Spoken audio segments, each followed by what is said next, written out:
Et bonjour YouTube, j'espère que vous allez bien. On est reparti pour cette série de souvenirs 2022. On va essayer de finir avant février, puisqu'on avait promis de finir avant fin janvier, mais bon, voilà.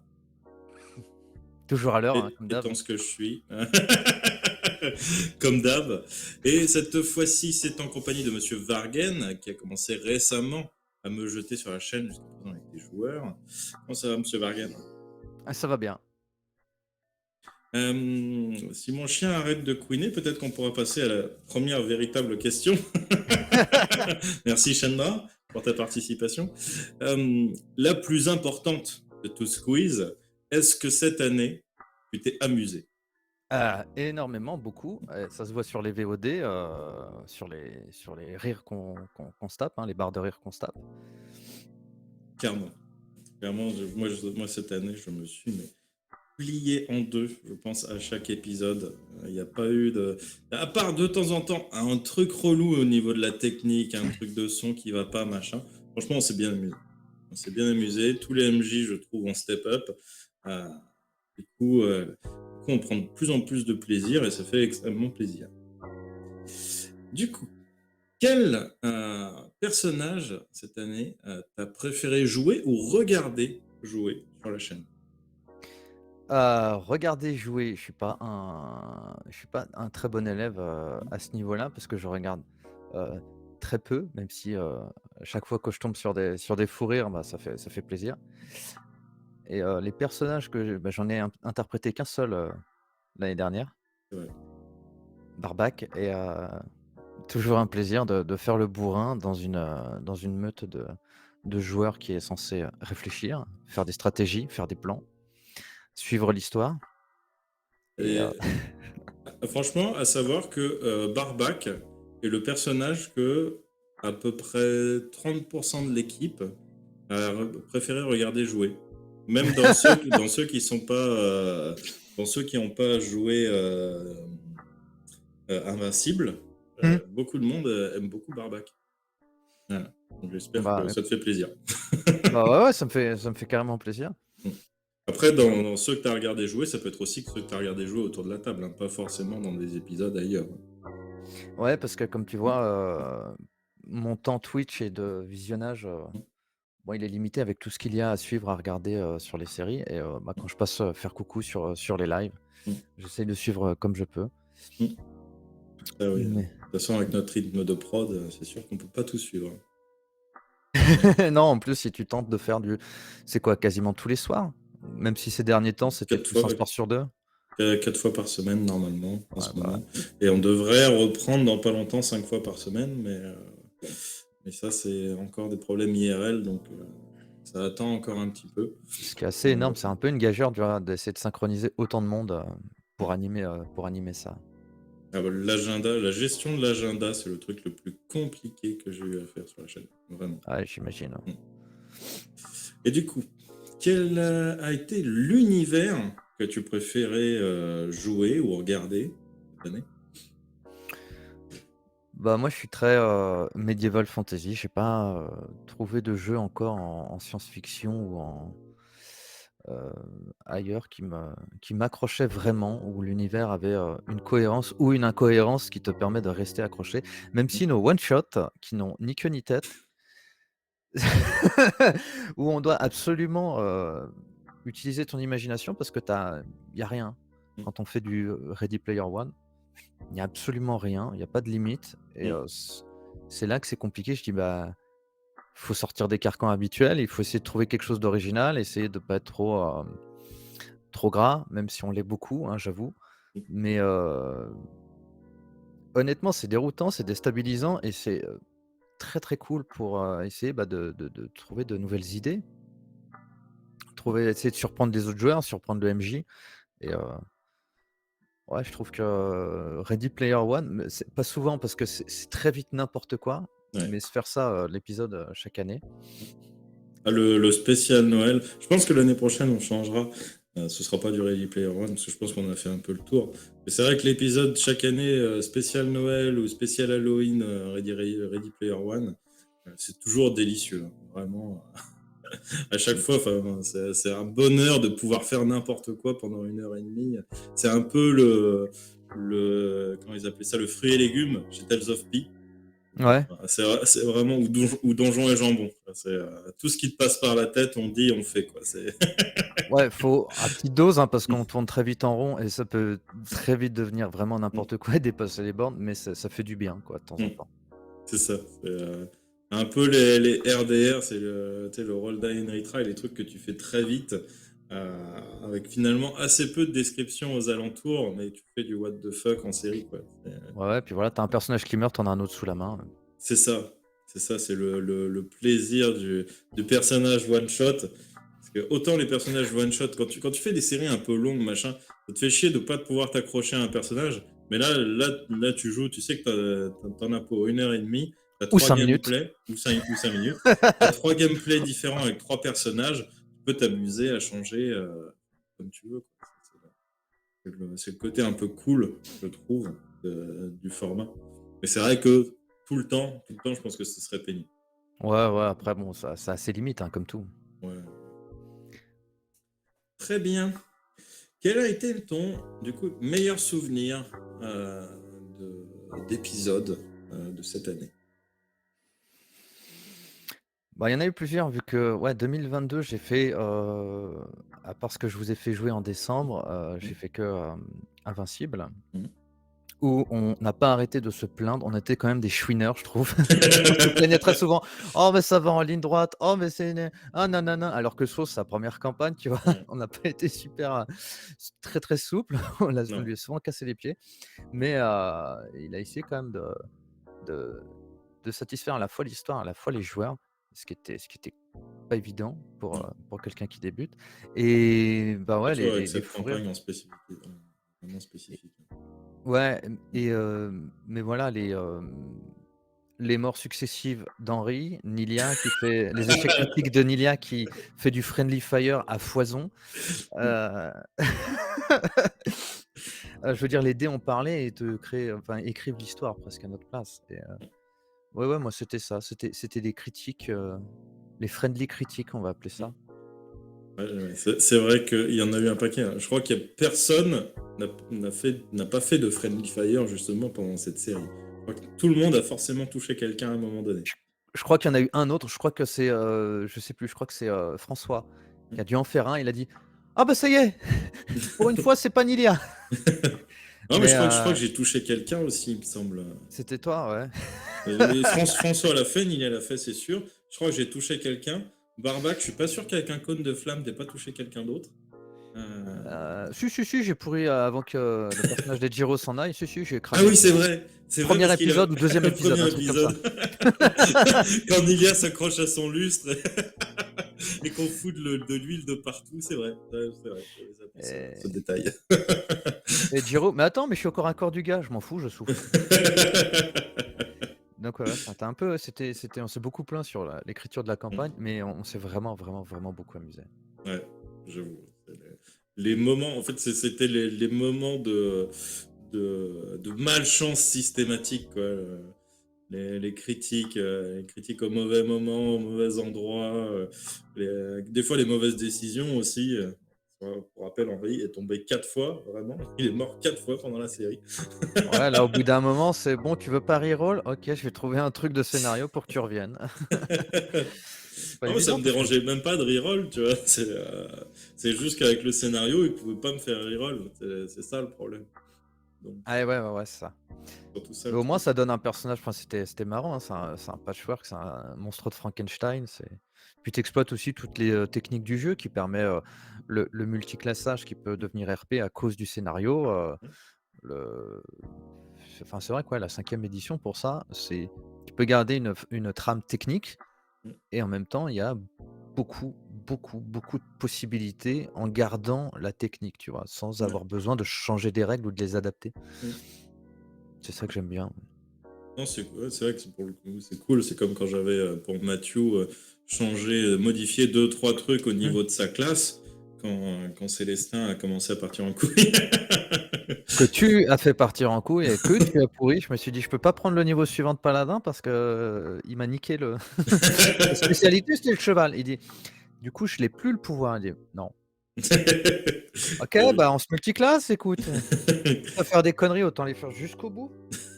Ah, je t'avais donné la possibilité de 3 fois de sauver ta famille et de revenir à l'état normal. Et moi, le joueur a pas compris parce qu'il est con. Parce que je me suis dit: «Ah, il est têtu, hein, ce personnage, ouais, il va continuer à être têtu». Ah ouais, mais en fait, c'était RP, écoute, tant pis. C'est pas grave, c'est pas grave. Je Non, mais crois je que ça trouvais ça ex je trouvais ça cool pendant la campagne, tu vois, qu'Edjiro, il change de classe et cetera, tu vois? Et logique, il s'est mmh, passé plein de trucs, pour le coup, c'est, je pense que c'est bien de s'adapter en tant qu'MJ et ne pas rester figé sur ce pour le moment, tu vois? Pas rester figé sur ce qui a déjà été écrit et cetera et là, pour le coup, des fois, les échecs critiques, les personnes tombées au combat, les morts, les points de destin et tout ça, faisaient que continuer à jouer le personnage tel quel était impossible, très souvent. Heu, donc bon, autant s'adapter, changer la classe, donner l'opportunité aux joueurs de changer la classe, tu vois? Ce qui est pas mal. Ce qui est arrivé d'ailleurs pour Henry, dans Invincible, dans les derniers épisodes. sorcier au bûcher. Je ne suis pas sorcier. Techniquement, je ne suis pas sorcier. Ouais. Du coup, quel a été ton pire souvenir de cette année? Bah, écoute, du coup, le pire échec critique, bah, c'est des bons souvenirs, les pires souvenirs, j'en ai pas, hein. Pire souvenir? Mmh, Où vraiment c'est mauvais? mmh. Bah, les Non, mais annulations. pas forcément que le truc a été mauvais. Genre, qui a été frustrant ou qui a été marquant pour ton personnage de manière négative et cetera, tu vois? Genre, je sais pas, la mort d'Henri. Enfin, la numéro Non! 4 ou la numéro Non, non, elles sont marrantes à chaque fois. On attend la prochaine, tu vois? On attend la numéro 5, hein, même. On attend la numéro 5. Ah le ouais, le truc le plus, frustrant, c'est quand, tes choix, tes possibilités deviennent très limitées, quoi, Mmh, et qu'il y a un gros, gros travail d'improvisation à faire, sur la campagne. Mais quand on c'est une campagne qui nous amène vers un monde qui est un peu plus libre, bah, du coup, on essaie quand même de faire l'histoire jusqu'au bout, d'exploiter tout ce que les gens ont écrit, mmh, mais bon, ça restait un couloir. Ouais, ça la grosse frustration. ouais, Mais c'est aussi, l'expérience d'une campagne écrite, avec ses qualités comme ses inconvénients, comme ses défauts, quoi. mmh. Donc il y a des joueurs, je suis sûr, qui adorent ça et qui jouent à fond avec, ce qui nous a été présenté. Nous, on est vraiment des gens un peu, IRL chaotique absolument, et on veut aller partout à la cueillette aux champignons, à parler aux PNJ qui ne sont pas écrits, et cetera, et cetera, mais ouais, c'est une très bonne expérience aussi Après, pour soi, hein. je pense que c'est vraiment, spécifique à cette campagne-là parce que, tu vois, quand on a fait, l'Ordre Rouge, si on avait eu le temps, c'était pas autant en ligne droite, tu vois? Ouais, On ouais, il y avait pouvait plein faire de des à trucs, côté mmh. et en vrai, je pense qu'un jour, il faudrait que je refasse la campagne de l'Ordre Rouge, heu, en ayant toutes les gazettes, en relisant bien les trucs, ce que je peux adapter et cetera, en vous faisant faire de vrais BG, tu vois? Sur lesquels je pourrais m'appuyer et du coup étoffer la campagne, ce qui serait pas mal et comme ça, on repartirait sur un vrai truc. Le Et fait c'est de l'avoir eu en épisodique comme ça, à pas savoir ce que tu peux introduire, ce que tu peux pas introduire et surtout pour le problème de temps et et même les PNJ, qui sont importants, tu peux les lier aux personnages, tu vois? mmh, Membres de la famille, Némésis, et cetera, ouais, totalement. et quand tu peux prévoir, ça jusqu'à la fin, il y a d'autres enjeux pour le joueur, qui Mmh, va s'inquiéter, qui va pas jouer n'importe comment, mmh, et c'est tout là l'intérêt, de ce qu'on fait, quoi. mmh. Surtout qu'en plus, la campagne, vous l'avez pas faite du début. Donc il y Ah a ouais, plein de trucs que vous avez pas connus. Je crois que les 3 premières gazettes, vous avez pas faites. Donc ah déjà rien carrément que les 3 premières. ouais, je crois que c'est les 3 premières gazettes. Donc du coup, il y aurait plein de trucs à raconter, plein de trucs à rattraper parce que c'est pareil, c'est une en plus une partie qui a pas été, visionnée sur la chaîne parce que c'était sur une autre chaîne avant. Ouais. Je crois que j'ai fait genre un épisode, avec, Ejiro et Otaza tout seul et après j'ai fait vos un ou 2 épisodes, je sais plus, d'intronisation de Drus et de Matthew. Non, il y en avait qu'un. Il y en avait qu'un? Bah, j'ai Ouais, fait ouais, un je crois. épisode et après on reprend tous ensemble. Donc ouais, vous avez raté énormément de choses pour le coup. Heu, Ah, c'était un on niveau a par pris en gazette, cours. un truc comme ça, non? Ouais, à peu près, je crois, il me semble. On avait Ouais. fini combien? Niveau 8, 9, je sais plus. Non, on avait Non, même fini pas? niveau 8.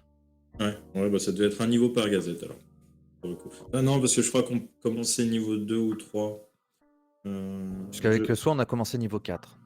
Ouais, bah, en fait, je pense que je les ai fait commencer niveau 3 parce que je trouve que niveau 1 et 2, enfin, tu t'amuses pas tellement parce que tu rien qui est dispo, quoi.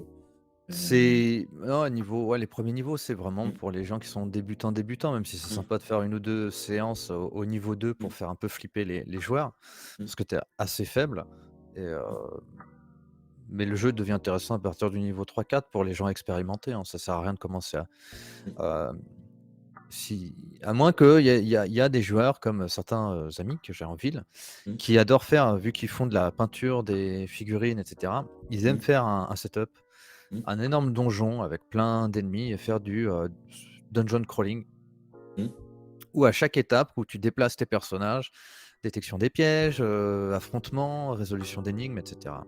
d'accord. Là, c'est intéressant de démarrer dès le niveau 1 pour te débrouiller, pour te dépatouiller, mais sinon, je veux dire, Ouais, ça a peu faire d'intérêt. du RP, c'est bien de commencer niveau 2-3, hein. Ouais, on est d'accord. Donc ouais, peut-être que je reprendrai, peut-être que je ferai l'effort, même si ça m'arrache, d'acheter la fin des gazettes, les gazettes 9 à 16, je crois, pour avoir le truc en entier. Elles sont Mmh. sorties? Je sais pas si elles sont sorties encore. Mais peut-être que je ferai l'effort du coup de les prendre et peut-être que je reprendrai tout d'un coup et qu'on refera une vraie campagne et peut-être, en vrai, je me dis pourquoi pas, peut-être les faire en multitable parce que Ah, tu peux, ouais. ouais, tu as plein de trucs à faire, techniquement. Tu peux les faire en décalé, tu vois? Et recouper les groupes, diviser les tables, tu sais, à des moments, mélanger les groupes et les faire repartir après, tu vois? Le temps d'une mission ou 2, je me disais que ça pourrait être pas mal. Mais bon, là encore une fois, c'est, l'agenda et le temps. Et Toujours oui, ça demande beaucoup de temps, ouais. c'est ça. Et du coup, quelles sont pour, cette année, tes attentes prochaines?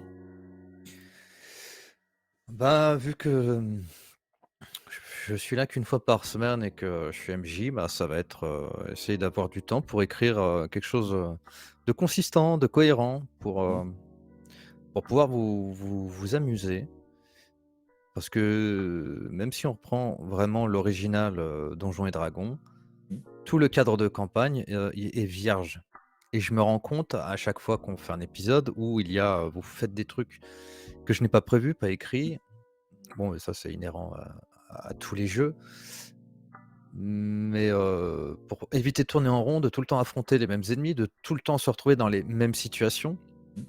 et ben, il faut, ouais, créer de la masse et aussi avec le temps, tu apprends à improviser, mieux tes PNJ pour qu'ils Ap soient après, originaux et répondent à la situation donc, après tu as des aides de jeu, des choses comme ça. Moi, je crois que j'ai je sais pas si je l'ai reçu ou pas encore.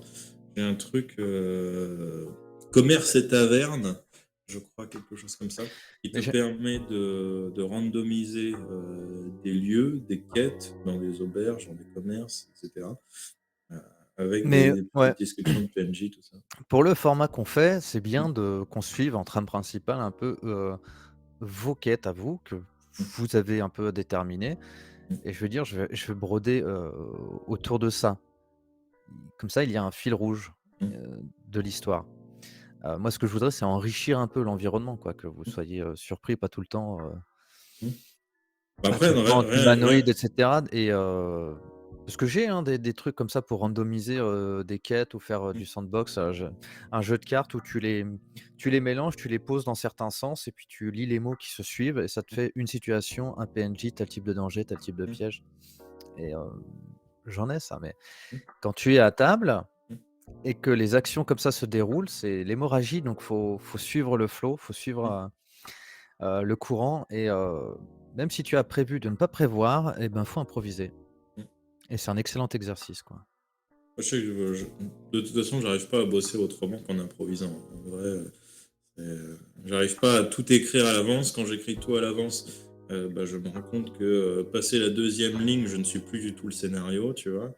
Euh, Il y a quelques fois où vraiment j'ai essayé de me, comment dire, euh, de rester vraiment dans le cadre jusqu'au bout. Et ça a été très compliqué parce que bah, quand tu as des notes un petit peu de partout, c'est fouillis, etc. Et du coup, bah, tu te rends compte à la moitié du truc que tu as oublié de donner une information hyper importante à tes joueurs. Et ça m'est arrivé, je crois, dans Subabis, la fois où j'avais fait jouer Cécile, Olshad et tout ça, là. Euh, on est sur une séquence. euh, Ils ont plusieurs informations qu'ils récupèrent en hackant un ordinateur et j'oublie de leur donner l'information principale. Oh, bien. Je leur donne 6 informations, tu vois. Parce qu'en gros, il faut savoir que quand j'écris, vraiment quand je prends le temps d'écrire, j'écris toujours 3 fins différentes. Parce que vu qu'il y a une question de timing, si les joueurs avancent trop vite, ben je choisis la deuxième fin ou la troisième fin. Selon comment ils ont avancé, ou s'ils avancent pas assez vite, ben j'en prends une plus simple à trouver, etc., qui va dans le sens des joueurs. Et, euh, et du coup, je donnais toutes les possibilités des fins, sauf que j'avais oublié de donner la raison principale du truc. Oh putain, bien joué. Bah ouais, mais écoute, au moins tu apprends comme ça. Mm, Moi, en ce qui concerne l'intrigue, mm, bah, comme je l'ai souvent expliqué en live, c'est que j'écris les lieux, certains habitants majeurs. Après, hein, les autres petits PNJ, ça, tu les improvises. mm, Euh, et les PNJ, bah, selon leur importance, ils ont une histoire, faut pas les oublier s'ils doivent réagir à certaines classes, à certaines races, à certains événements. mm. Et voilà, le lieu a une histoire, les PNJ ont une histoire, et c'est vrai qu'il faut avoir tout ça sous les yeux. Et ensuite, c'est les PNJ et leur interaction qui va écrire Mm. le reste. Sinon, il y a pas de début d'écrit, il y a pas de milieu d'écrit, il y a pas de fin d'écrit, et les événements qui sont censés se dérouler, c'est juste que bah, il y a des monstres et des dangers. Est-ce que c'est les joueurs qui vont aller vers le danger? Est-ce que c'est le danger qui va arriver vers eux? Ça, c'est en fonction de ce que vous faites qui va déterminer ça, quoi. Donc c'est pour ça, ouais, j'écris rien. La fin, elle est pas du tout écrite. C'est vous qui allez l'écrire. Moi, j'aime bien ça. Bon, en campagne, c'est pareil, hein, je peux pas écrire à la fin, ça sert à rien. Ouais, non, ça sert à... À chaque épisode, tu t'en éloignes de plus en plus. Je connais des MJ qui écrivent tout de A à Z, qui se Ah rendent oui? compte, épisode 1, bon bah c'est bon, je peux jeter tout ce que j'ai écrit. C'est, Mais oui, mais même des gars hyper expérimentés comme Matthew Mercer. mm, Le gars, bon, il fait ça depuis qu'il est gosse. Ça fait 8 ans maintenant qu'il a l'émission Critical Role. Et même ses joueurs qui sont des amis à lui, qui se connaissent depuis peut-être 15 ans, j'en sais rien, qui font une scène bah, qui est marrante, hein, pour le spectateur, mais auquel il s'attend pas. Et tu le vois, il prend sa feuille et puis il déchire. «Oh non, qu'est-ce qui s'est passé? Qu'est-ce que tu écrit?» «Bah non, non, non, voilà». Bah ouais, puis en plus c'est visuel, c'est cool. Régulièrement quand tu regardes Game of Thrones, Fibrotique il prend une liasse de feuilles, allez, Ah 40 oui, il fait pages. pareil, ouais, bah ouais. Mais il les jette, lui, il les déchire pas. Il les Oui, parce jette. que je me dis: «Je peux avoir une autre table, peut-être qu'eux, ils feront pas de la merde». Non, bah après, il l'a en format numérique, hein. Je pense pas qu'il est en format Mais papier. pour le geste, c'est Mm. vrai que puis en même temps aussi, ça donne, aux joueurs la sensation: «Ah, on a peut-être loupé une quête, on a Mm. peut-être, loupé un trésor, on a peut-être, ah!» Ouais. Il est frustré de pas savoir, il dit: «Bah non, vous avez pris une décision, il faut assumer les conséquences de cette décision». C'est ça. Bon, après, Fibrotique, il leur dit, hein, allez hop, 40 pages de quête. C'est vraiment comme ça. Et du coup, on va passer à la dernière question. Et là, en vrai, c'est une question pour moi, tu vois, pour me donner des idées, etc. Peut-être que je les appliquerai ou pas. Si tu avais la liberté euh, totale, un choix total sur les émissions de JDR Company, euh, budget illimité, machin, Ouais, tu ne penses pas à ça, tu t'en fous du budget. Quelle émission tu aimerais faire sur JDR Company? la mienne. Oui, mais ce serait quoi? Quelle émission, tu veux dire? Quel jeu? Quelle campagne? Non, non, quelle émission, tu vois, parce que là, techniquement, on fait des actual play. Donc, Ah! les campagnes, on va y venir, tu vois, on va changer le jeu, etc. Mais quelle émission, vraiment, tu vois, t'aimerais faire Ah mais par faire rapport un avec le jeu actu de rôle, bien sûr. j'aime beaucoup ce que font les Néo-Zélandais, de Viva la Dirt League. Mhm, Si vous connaissez pas, c'est qu'ils faisaient bon des sketchs et des courts, métrages genre 1 minute, en lien avec le MMORPG au début et ils se mhm, sont diversifiés. mhm, Et ils ont fait, des séries, sur, Dark Souls Logic ou tel jeu Logic où ils mettaient en exergue tout ce qu'il y avait de incohérent ou débile dans les jeux mhm, vidéo et ça donnait des sketchs très marrants et ils ont fait aussi une série, une campagne Donjons& et Dragons. Il faut savoir qu'eux aussi, hein, ils viennent tous, du théâtre où sont comédiens et ils jouent leurs, sessions de jeux de rôle, ce sont des épisodes de 30 minutes mhm, et ils rejouent des scènes qu'ils ont jouées par jeté de dés, sur mhm. fond vert avec des costumes et en interprétant leurs personnages avec des cosplays, tu vois? Ouais. Donc c'est de la farce, c'est du théâtre, c'est très surjoué, mais je Mhm, trouve ça très rarem super cool d'alterner entre la vraie table où les joueurs jouent, parlent de technique, parlent en méta ouais. et de jouer la scène en RP, en costume, sur fond vert. Ça me Et plairait du coup, énormément. ils montrent la scène qu'ils ont joué, genre le combat sur la table, et ensuite ils montrent le truc, Non, ou c'est certains passages parce qu'ils peuvent pas tout faire, mais certains passages qui sont marrants, ils les jouent en plus de manière débile. Après, c'est l'humour, néo-zélandais, c'est pas forcément toujours drôle, c'est souvent très poussé, très gras, mais je trouve ça pas mal. Il y a une séquence qui était marrante où ils se tapent un fou rire, ou un échec critique, débile. Ils vont jouer cette petite scène de quelques secondes. Parfois, c'est un d'accord. joueur qui fait un monologue. Mhm. Tu le joueur qui il y a un des joueurs en plus qui connaît rien du tout à Donjons& et Dragons. À chaque fois qu'il a un nouveau pouvoir: «C'est quoi là? Je vais lancer armure d'Agathis, ça fait quoi? Bah, en fait, tu as une armure de glace autour de toi». Waouh! Le joueur est vraiment surpris et il tourne la petite scène où, il interprète son roublard qui, lance son armure. Tu vois un vieil effet spécial complètement dégueulasse et il fait: «Ah ah, je suis invincible, vas-y tape-moi, tape-moi!» Enfin voilà, c'est que des conneries comme ça et c'est très marrant Ouais, j'avoue, ouais. et faire Et, ça, bah, sur JDR Company, si un jour on a le budget qu'on peut se voir IRL et cetera, mm, si on avait, tout ça, ouais, moi c'est ce que j'aimerais faire, hein. ouais, j'avoue, franchement, rien que l'idée de jouer à une table, tu vois, un peu, bon, là, il y a après une question de budget et puis de Mmh. distance, mais rien que faire des tables comme AlphaCast où les gars sont cosplayés, etc., tu vois, ça c'est cool. J'aimerais un jour, ça serait cool de pouvoir faire ça. Mais, moi, ce que vraiment, le truc que je rêverais de faire depuis le début que j'ai lancé la chaîne, c'est faire comme un café-théâtre, mais un café jeu de rôle, tu vois, où en fait on fait notre partie devant les gens, cosplayer et tout, tu vois, en live, avec la rediffusion sur Twitch, tu vois, il y aurait les gens dans le, dans la salle et en même temps. Être sur scène et devant un public, ça t'incite aussi à surjouer, parfois prendre des décisions que tu ne prendrais pas normalement et faire les débiles, hein. Je te jure que c'est dur à gérer aussi pour AMJ, Est-ce hein. que tu m'as vu déjà pas faire le débile? Non, mais Est-ce devant que un je. public, c'est encore pire, c'est vraiment accentué, hein. Parce que quand il y a du public qui réagit à tes conneries, à ce que tu fais, ça te donne encore plus d'énergie pour, tiens, est-ce que j'en fais encore plus? Est-ce que j'en Ah fais bah des oui. caisses? Est-ce que je Bah, voilà, c'est l- tout un lun- métier, hein, lundi, il faut savoir que dans Wisdert, mon personnage est complètement con, hein. Le nouveau perso que j'ai dedans. pour changer. Oui, mais là, celui-là, il est goldé, hein, vraiment.